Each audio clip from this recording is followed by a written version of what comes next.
Is anyone else tired? And I don't mean like, man, I could use a nap tired, or I stayed up a little late watching a movie tired. I mean this kind of tired. The kind of tired that has me saying, look, not today, Satan. And him saying, oh, thank God, even I can't deal with your life right now. In this season, for the last several months, there's been a weariness that I have carried in my soul that I have not been able to put words to. Just a soul-sucking kind of tiredness that I haven't understood. And it's interesting because it's reminded me of something that my grandma Lefebvre used to say. She was my mom's mom. And she and my grandfather, they were in active ministry for more than 50 years. And so she was the person that probably most informed my role as a pastor's wife. My goodness, she was dutiful. She was the dutiful pastor's wife, but she was sassy. The woman had a Harlequin novel collection. Grandma. My goodness. But after her mother died, she used to refer to being homesick. She would say, oh, I'm just so homesick. I just want to go home. Now, I was a child at the time, so I didn't fully understand, but in more recent months with this weariness and this heaviness, I've gotten to where I recognize that feeling, but I still didn't have the words. Until I saw this picture the other day. Take a look at this. You'll recognize this modern day philosopher, good old Shaggy and Scooby. Look at all this hate, Scooby. The monsters really are always human. And that silly picture helped me put words to where I finally understood, I finally discovered why I'm so weary. It's you. It's all y'all. It's people. You are wearing me out.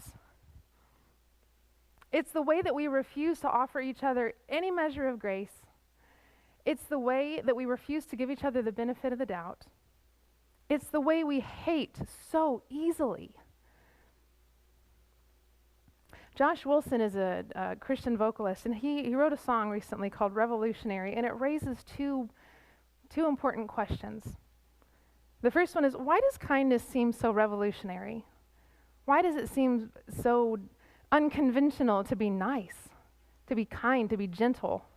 And the second question is, when did we let hate get so ordinary? Man, I wish I knew. As a child, I remember there being times when I would watch grown adults be in conversation over a topic on which they disagreed. And by gosh, by golly, they could have a whole conversation on a topic. They could start and end as friends, even though they didn't see eye to eye. And they would, at some point in the conversation, come to a place where one or the other would say, you know what, it's probably best that we just agree to disagree. And then they would move on and talk about something different. And what was interesting is not only did they start and finish as friends, but they might have even been better friends. They might have come to a place where they knew each other better and maybe even knew something a bit more about the topic they were discussing because they were willing to listen. They were willing to lean in. They were willing to engage each other. They were friends from start to finish. As I got a little bit older, I would hear that same phrase, I guess we're just going to have to agree to disagree, but it would sound more like this. Well, I guess we're just going to have to agree to disagree. I guess you're welcome to be wrong.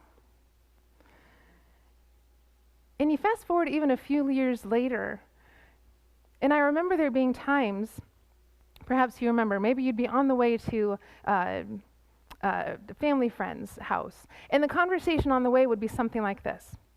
Well, here's all the things we're not going to talk about. Here's all the names we won't bring up. And suddenly topics had become unsafe to even raise.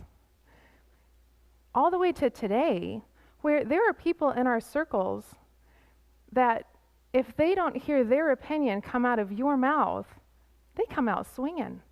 And I just find this progression so alarming and so wounding in my spirit. And it's worn It's worn me out. I've raised the question multiple times in the last number of months with different people.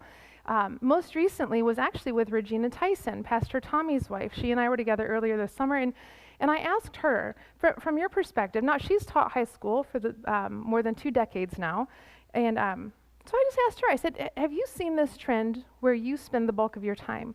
And what's it look like from your perspective?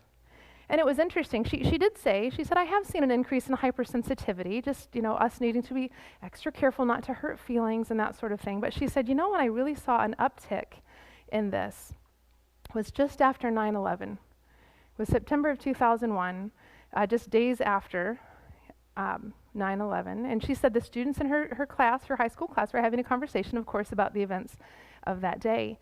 And one student made mention of the Muslim pilot who'd flown his the airplane into the World Trade Center. And another student, just that quick, barked right back, well, you're just a racist bigot, he said. To which the first student said, well, I didn't say all Muslims were bad, I just was referring to that one pilot. To which the second student responded, well, now you're just being biased. And it was fascinating to me the way that Regina responded to the students. She said, yes, that student is biased, but so are you. So are all of us. She said we all have a bias. We all have a worldview that's based out of our personal experiences. We all see the world a very particular way. Sometimes it's based on how we were raised. Sometimes it's based on any number of things, but we all have biases. She said the trick isn't in claiming that we don't have them or pretending not to have them. The trick is about learning to acknowledge the biases we do have and being willing to listen, to lean in, and to learn from others. The Apostle Paul had something to say about this as well. In his letter to the church in Rome, the book of Romans chapter 14 is where we're going to spend our time today. We're going to walk through that chapter together. It was in the church in Rome, in this time, there were 2 very distinct groups. There were people who'd come to faith out of a tradition out of the Jewish tradition, and there were also people who'd come to faith out of a pagan tradition or even just an unchurched tradition. And there were 2 issues that Paul addresses in chapter 14 that were dividing the church in this time. One of them was diet, what they ate. You had a group of believers who'd come out of the Jewish tradition that had learned to adhere to hundreds of rules that dictated how they did their lives, including what they ate, when they ate, whether it was clean, whether it wasn't clean, how they prepared it. And they had learned that holding to those rules was how they honored and acknowledged God. They were accustomed to behaving a certain way. They were accustomed to a certain diet. People who'd come to faith out of a pagan tradition, well, they ate whatever they darn well pleased before they came to Jesus, so they were going to keep doing that after they came to Jesus. So you can see how that would have created a tension. There was another issue that was, it involved the day that they worshiped. Again, when you look at Jewish tradition, there were lots of rules that dictated how people in the Jewish faith, how they worshiped, where they worshiped, when they worshiped. And again, you had people who had just come to faith in Jesus who were accustomed to a certain way of life, following a certain set of structures that they used to honor and acknowledge God. People who'd come to faith out of a pagan tradition, every day was the same. Why does it matter what day we honor God? In fact, let's honor God every day. And so again, you can see how it could create a tension. And what was interesting was, these 2 warring factions in the church, they just didn't know how to disagree. You had former Jews on one side of the aisle wagging their fingers at the liberal pagans, and you had pagans on the other side, former pagans on the other side, wagging their fingers at the legalistic Jews. And these differences of perspectives, these differences of life experiences, these biases were causing divisions that Paul needed to address. And so he does. So let's take a look at chapter 14. He starts right off with verse 1 that says this: "Accept the one whose faith is weak without quarreling over disputable matters." There's 3 things I want us to see here. He starts with accept the one, not tolerate the one, not put up with the one, not huff and roll your eyes at the one. Accept the one. Accept the one whose faith is weak without quarreling over disputable matters. The second thing I want us to see is just those last two words, disputable matters. What the Apostle Paul is basically saying is the things that you're arguing about, we as a church family, we just spent the last month reading through the book of Ecclesiastes. We know that pretty much everything is meaningless in light of comparison to who God is and the work that he's doing. So here's Apostle Paul telling the believers in the Church of Rome, you know what? This is meaningless stuff. You're fighting over what you eat and what day you worship. This is meaningless. They're disputable matters. Stop. And I have to confess that the third thing I want us to see actually stems from the very first time I read this verse, most recently, except the one whose faith is weak without quarreling over disputable matters. Which of the two sides was Paul talking to when he says, except the one whose faith is weak? Is he talking to the former Jews or the former pagans? Because depending on how you answer that question, tells you who Paul thought had the weaker faith. Well, that kind of got my brain thinking. And actually, if you read through chapter 14, Paul answers that question. But the way that my mind worked, when I read through that the first time, it got me thinking. Now, let's just be honest. When we cross paths with someone whose spiritual practices are a little bit different than our own, what's our natural inclination? Well, they're just not as spiritual as I am.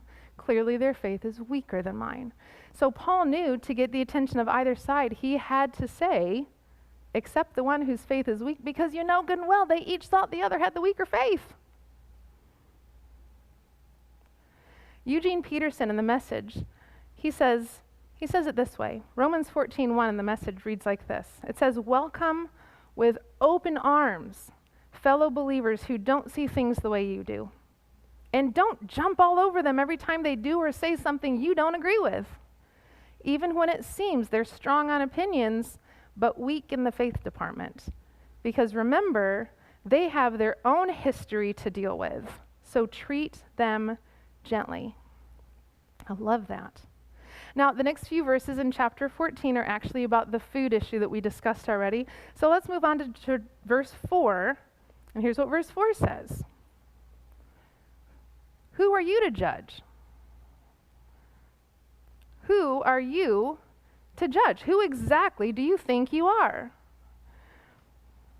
This brings to mind the conversation that God had with Job in Job chapter 38. And these words are so pertinent for us today.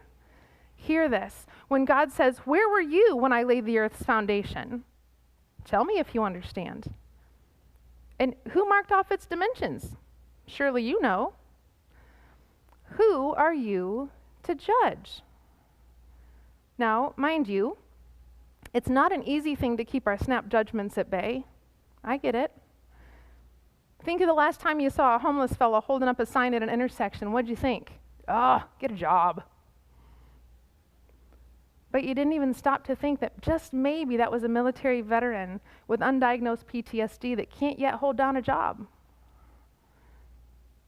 What about that couple enjoying a kiss at the booth across from you at a restaurant? What do you think? Get a room. But you don't even stop to consider that maybe they're en route to the airport where he's going to fly off for overseas business and not be home for the next month. You don't ever stop to think about the fact that there might be more to the story that you don't know. That's why one of my morning prayers every day is a prayer for peace. Read this with me. Search me, O God, and know my anxious thoughts. See if there is any offensive way in me, and lead me closer to your heart, where your peace that transcends my own understanding will guard my heart and my mind. So let's jump back into chapter 14. Verses 10 through 12 read like this. You then, why do you judge your brother or sister? Why do you even bother to cast judgment? Why do you treat them with contempt? We're all going to stand before God's judgment seat. It is written, as surely as I live, says the Lord, every knee will bow before me. Every tongue will acknowledge God. And verse 12 says this, so then, each of us will give an account of ourselves to God. Who? Each of us will give an account of who? Our friends, our neighbors, our coworkers. Each of us will give an account of ourselves to God. So here's Paul saying, mind your business. There are too many of us right now running around pretending to be the hands and feet of Jesus, but instead we're acting like judge, jury, and executioner. We're pretending like we're doing God a favor by making sure everyone behaves the way that we think they should. And my favorite, if we're being entirely honest, my favorite are the people who behave that way and then use Scripture to justify that. Because, let's be honest, 2 Opinions 3:15 does say that I can do all things through a verse taken out of context. By way of example, and now this is meant to be silly, but it can also be entirely sobering. When you start picking and choosing scriptures to suit your needs, take a look at these two verses paired side by side. Matthew 27:5 says, Judas went away and hanged himself. We'll partner that one up with Luke 10:37. What do you get? Go and do likewise. We got to be careful, because here's the thing. As Rachel Held Evans once told us, if you are looking for verses with which to support slavery, you're going to find those verses. If you're looking for verses with which to abolish slavery, you'll find those. If you're looking for verses with which to oppress women, you'll find them. But if you're looking for verses with which to liberate and honor women, you'll find those too. If you're looking for reasons to wage war, you'll find that in the Bible. But if you're looking for reasons to promote peace, those verses are there too. If you're looking for an outdated, irrelevant, ancient text, then that's what you'll find. But if you're looking for truth, believe me, you'll find it. This is why there are times when the most instructive question to bring to the text is not, what does the text say, but rather, what am I looking for? I suspect Jesus knew that when he said, ask and it'll be given to you. Seek and you will find. Knock and the door will be opened. She goes on to say, if you want to do violence in this world, you're always going to find the weapons. But if you want to heal, you will always find the balm.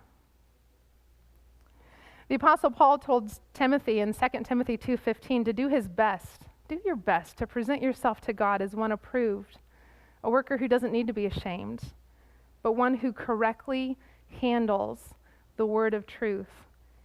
Guys, do you understand it doesn't take much more than just a misreading of Ephesians chapter 6 and we're going to be wielding our Bibles at each other like weapons? I mean, it is called the sword of the Spirit, right? So it must be meant for my enemies. So do me a favor, church, would you stop whatever it is you're doing right this second? Just stop what you're doing and repeat after me. If it has skin, it is not my enemy. If I can see it with my eyes, it is not my enemy. Let's jump back into Romans 14. Let us stop passing judgment on one another, Paul says. Instead, make up your mind not to put any stumbling block or obstacle in the way of a brother or sister. I was introduced recently to a remarkable woman, a friend of a friend. Her name is Rhonda Yoder Schrock, and if you ever have opportunity to read her work on Facebook, I highly encourage it. She says this. She says, you can be pro-human without being pro-behavior. She said, you can love your fellow man without loving what they think or do. She said, if you call yourself a Christian, this isn't optional. If you say you love Jesus, but you don't love those he made, the world is never going to want what you have, and I don't blame them. Back to Romans 14. Verse 19 says this, let us make every effort to do what leads to peace and mutual edification. It says, don't destroy the work of God for the sake of food, for the sake of disputable matters, for the sake of meaningless arguments. Let us make every effort to do what leads to peace and mutual edification. Now, what? Now, that doesn't say, Let us do all we can to make sure everyone agrees with me. That doesn't even say, let us make every effort to do what leads to rightness and singularity of thought. Well, no, Hitler, it doesn't. Let's read it again. Romans 14:19 says, let us make every effort to do what leads to peace and mutual edification. Don't destroy the work of God for the sake of meaningless arguments. And guys, the work of God, hear this, the work of God is the redemption of all of those differences, those life experiences, those worldviews, those biases. Because if we lean in, if we learn and we listen, God can use those differences in such a way that everyone can come to know him. Everyone can come to love him. Everyone can be exactly who he made them to be, whether or not it happens in a way that we understand and agree with. Now, I get it. So much of this need to be right actually often, believe it or not, comes from a genuine place. I've had conversations with people that I would lovingly refer to as spiritual bullies, and I hear them say things like, well, but I just want to do what Jesus wants me to do. Well, okay, then let's take a look at how Jesus operated. John 13:34 and 35 gives us a shining example of how Jesus conducted himself. If we want to know how to be like Jesus, this is a great place to start. He said, a new command I give you, love one another. As I have loved you, so you must love one another. By this, by your love, will everyone know that you are my disciples if you love one another. Matthew 11:29 is another great example. He says, take my yoke upon you and learn from me, for I am gentle and humble in heart. Jesus was loving. He was gentle. He was humble. Brian McLaren goes on to give us a few other descriptions of what we can expect from Jesus. He says, Jesus doesn't dominate the other. He doesn't avoid the other, doesn't colonize the other, doesn't intimidate the other, doesn't demonize the other, or marginalize the other. He incarnates into the other. He put on skin and moved into the neighborhood for the other. He joins the other in solidarity. He protects the other. He listens to the other. He serves the other. He even lays down his life for the other. So, after reading that, do I really want to be like Jesus? Because that sounds like hard work. There's solidarity, there's advocacy, there's protecting, there's speaking up to injustice, there's serving, there's listening, there's validating the pain. My goodness, even just giving the benefit of the doubt sometimes seems too much to ask. I was with a friend not long ago. We were out and about with our masks on, and I don't even remember where we were, but crossed paths with a gentleman who didn't have a mask on. And we were barely out of earshot, and my friend says, oh, just bothers me when people don't wear their mask. Like that last guy, she said, there's no reason he doesn't have his mask on. You just know good and well, there's no good reason he doesn't have a mask on. And I swatted her square on the hiney, and I said, you know no such thing. And then we got a good laugh out of it. Except for the fact that what I said was no less true. You know no such thing. Being like Jesus means giving the benefit of the doubt. Being like Jesus means knowing there's more to the story that you don't know. Being like Jesus means not making assumptions. Now, that remarkable grandmother that I told you about earlier, she raised a formidable woman who raised me. And one of the things that my mother taught me, we were in the middle of a conversation one day, and she said, now, Bethany, you're making an assumption there. Okay. She said, well, you know what happens when you assume, don't you? No. She said, well, spell it for me. How do you spell assume? And I said, A-S-S-U-M-E. She said, now break it down. And here's what it looks like. She said, do you understand when you make a factless, baseless, foundless assumption, you make an ass out of you and me. She said, when you come to conclusions that you have no idea about, You make an idiot out of yourself and you make us all look bad. There's always more to the story, she said. There's always something you don't know. Much like in this next picture. The text that accompanied this photo said this: he stands because of his conscience and convictions. He has family that serves in the military, which you wouldn't know just by looking at him. His teammates understand this and they embrace him. But they kneel because of their conscience and convictions. See, their families regularly experience inequality, which you wouldn't know by just looking at them. But he understands that and he embraces them. I know what you say. I hear you saying it. But how badly do you really want to be like Jesus? Because that, what you just saw on the screen, that is what it looks like to love your neighbor. It's putting an end to pretending that we don't have any biases. It's acknowledging that we do. And it's being willing to lean in, to listen, and to learn from someone else's. Guys, we have a beautiful example of this. Actually, it was just on our stage moments ago. John McMullen and Vince Williamson. These two fellas, they could not be any more different. They come from different backgrounds. They come from different parts of the country. They've obviously had different personal experiences, which have shaped their worldviews. If you got into a conversation on politics, you would find them on opposite ends of the spectrum. And yet these gentlemen have been friends for years. They have played together in this band and other bands for years. They don't let those differences keep them from being all that God made them to be, or for encouraging each other to do the same. They are a beautiful example for the rest of us. And here's the good news, church. Lord knows if the two of them can pull that off, so can you. Let's talk to Jesus.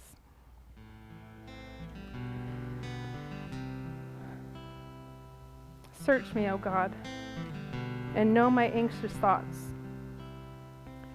Would you see right now if there is any offensive way in me, and lead me even right now closer to your heart, because that's where your peace that transcends my own understanding, is going to guard my heart and my mind. Jesus, teach us how to be more like you. If we could just learn to love like you do, we could change the world.